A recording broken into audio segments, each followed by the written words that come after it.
नमस्कार, मैं हूं अभिषेक चौहान। स्वागत है आपका भारत न्यूज़ में।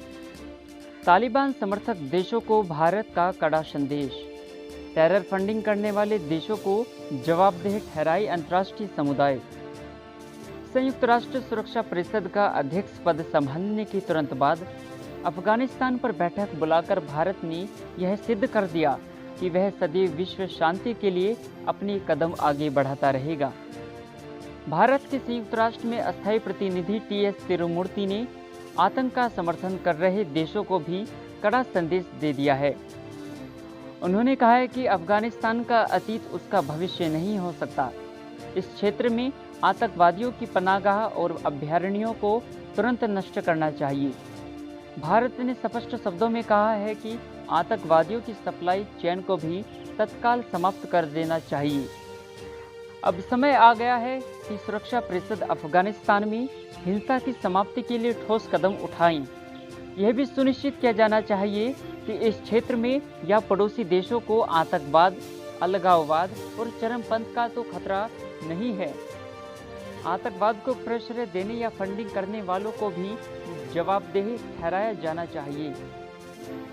ज्ञात हो कि पिछले सप्ताह अफगानिस्तान के विदेश मंत्री हनीफ अतमार ने भारत के विदेश मंत्री एस जयशंकर से बात की थी। उन्होंने अफगानिस्तान में हिंसा पर एक आपातकालीन सत्र बुलाने के संबंध में चर्चा की थी। भारत ने संयुक्त राष्ट्र सुरक्षा परिषद का अध्यक्ष बनने के तुरंत बाद बैठक आयोजित कर क्षेत्र में शांति के इरादों को स्पष्ट कर दिया है। भारत ने संयुक्त राष्ट्र परिषद में 1 अगस्त से ही अध्यक्ष पद का कार्यभार संभाला है। कानूनी अड़चनों के चलते भारत को वैक्सीन देने में देरी हो रही है। अमेरिका ने कहा है कि वह कोरोना महामारी से मुकाबले के लिए भारत को वैक्सीन देने का इच्छुक है, लेकिन कुछ कानूनी अड़चनों के चलते देरी हो रही है। जैसे ही नियम संबंधी दिक्कतें दूर हो जाएंगी, हम भारत को पर्याप्त टीका देंगे।